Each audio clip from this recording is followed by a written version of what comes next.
एक बहुत ही भोला भाला सा आलसी लड़का था। वह कोई काम नहीं करना चाहता था, बस खाना खाता, घूमता और सोते रहता था। एक दिन उसे किसी ने बताया कि एक आश्रम है जहाँ पर कुछ नहीं करना पड़ता है और हर दिन 2 समय का खाना और नाश्ता मिलता है, तुम वहाँ जाकर के रहो। उस आलसी लड़के ने सोचा कि ये तो बहुत ही बढ़िया है और वह उस आश्रम में जाकर रहने को सोचा और फिर वह भोला भाला आलसी लड़का अपना सारा सांसारिक जीवन छोड़कर उस आश्रम में जाकर रहने लगा। आश्रम में गुरुजी रहते थे, वह कुछ समय सबको प्रवचन देते हैं। वह आलसी लड़का सुनता था, बाकी समय आराम करता था और फिर भर पेट खाना खाकर सो जाता था। ऐसे ही उस लड़के का दिन गुजरता गया। एक दिन उस आश्रम में कुछ भी नहीं बना। नाश्ते के समय नाश्ता नहीं मिला। उसने सोचा नाश्ता नहीं मिला, भोजन तो मिलेगा।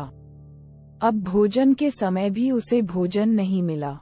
लड़का दौड़ करके गुरुजी के पास गया और उसने पूछा कि आज भोजन क्यों नहीं बना।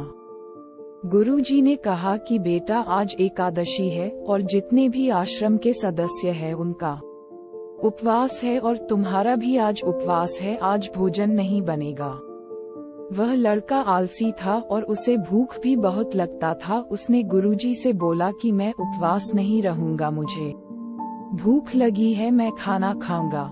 गुरुजी ने बोला ठीक है, जाओ भंडारे में से सामान ले करके आओ और आश्रम में नहीं बाहर ले जा करके बना लो, लेकिन याद रखना भोजन बनाने के बाद सबसे पहला भोग भगवान को लगाना और फिर तुम प्रसाद पाना। वह लड़का बोला ठीक है और फिर अनाज लेकर नदी की ओर पहुंचा। भोजन पकाने लगा, तैयार हुआ। उसके बाद कहने लगा कि भगवान श्री राम आइए, पधारिए, भोग लगाइए। अब जब उसे लगा कि भगवान तो आ नहीं रहे हैं, तो फिर कहने लगा कि मुझे मालूम है आपको तो अच्छा खाने की आदत है, मैं बना नहीं पाया और मुझे अच्छा भोजन बनाने भी नहीं आता, लेकिन जो भी रूखा सूखा बना है आकर खा लीजिए। भगवान श्री राम उसकी सरलता पर बहुत ही प्रसन्न हुए और उस लड़के को दर्शन दे दिए। उसने देखा कि भगवान श्री राम आए हुए हैं और उनके साथ में माता सीता भी आई हुई है, लेकिन लड़के ने सिर्फ 2 लोगों के लिए ही भोजन बनाया था, एक अपने लिए और दूसरा भगवान के लिए। और अब क्योंकि भगवान के साथ माता सीता भी आई हुई थी, तो उसने उस भोजन को माता सीता और भगवान के सामने ग्रहण करने के लिए रख दिया।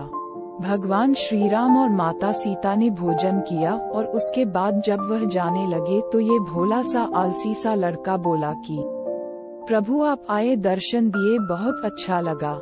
मुझे खाने को कुछ नहीं मिला, लेकिन कोई बात नहीं, लेकिन आपसे एक विनती है कि अगली बार जब आप आएंगे तो कितने लोग आएंगे ये बता दीजिए, ताकि मैं उतने लोगों के लिए भोजन बनाकर रखा रहूं।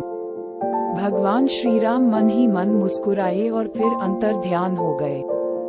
लड़का आश्रम गया। दिन बीतता गया और फिर एकादशी का दिन आया और इस बार उसने 3-4 लोगों के लिए अनाज ले करके खाना बनाने के लिए नदी के किनारे पहुंचा और उसने बड़े प्रसन्नता से भोजन बनाया और इंतजार करने लगा कि प्रभु आए और भोग लगाइए।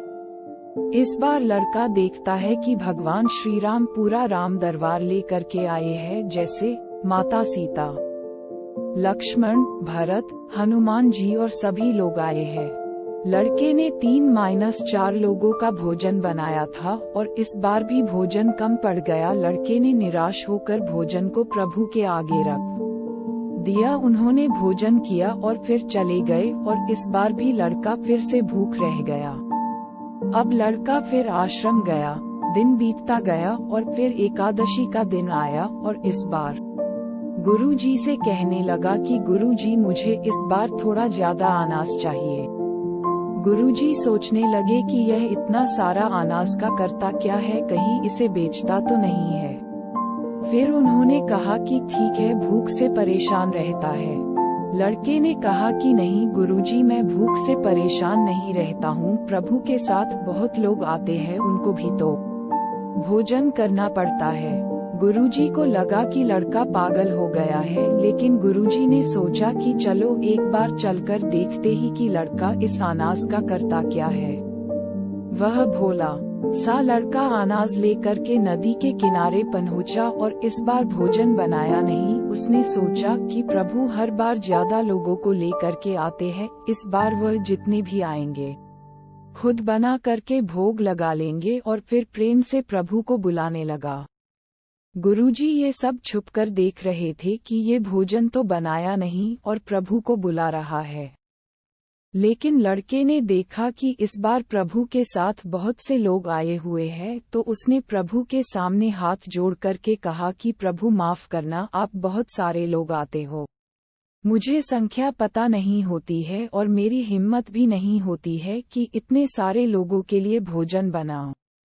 आप स्वयं आइए, बनाइए, खाए और भोग लगाइए। प्रभु मुस्कुराते हैं और अपने साथ आए सभी लोगों के साथ मिलकर के भोजन बनाते हैं।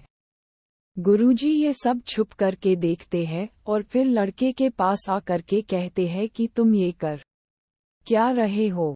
लड़का कहता है कि गुरुजी आपको दिख नहीं रहा है कि भगवान श्री राम पधार चुके हैं, माँ सीता आई हुई है, हनुमान जी आए हैं और भी सभी लोग आए हुए हैं, भोजन बन रहे हैं।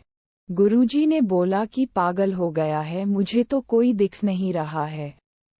लड़का गुस्सा हो गया और बोला, प्रभु आप ये क्या कर रहे हो, एक तो मुझे भूखा रखा है और गुरुजी को दर्शन नहीं दे रहे हो, जो मुझे पागल समझ रहे हैं, कृपा करके गुरुजी को दिख जाओ।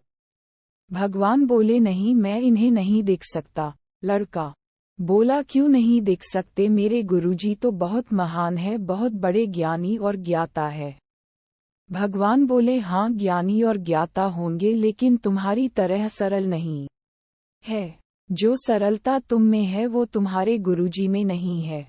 लड़के ने ये बात गुरुजी से कह दी कि भगवान श्री राम कह रहे हैं कि आप में सरलता नहीं है, आप मेरी तरह सरल नहीं है, इसलिए आपको नहीं दिख सकते। गुरुजी की आंखें नम हो गई और रोने लगे कि और बोले कि बिल्कुल सही कहा, मेरे अंदर तुम्हारे जितना सरलता नहीं है। और फिर माफी मांगने लगे। फिर भगवान ने गुरुजी को भी दर्शन दिए। ये कहानी हमें सिखाती है कि जीवन में सरलता सबसे आवश्यक है। जितने सरल बने रहेंगे उतना जीवन में आगे बढ़ते चले जाएंगे। जब आप सरल होते हैं तो आप खुद भी मुस्कुराते हैं और दूसरों को भी मुस्कुराने की वजह देते हैं।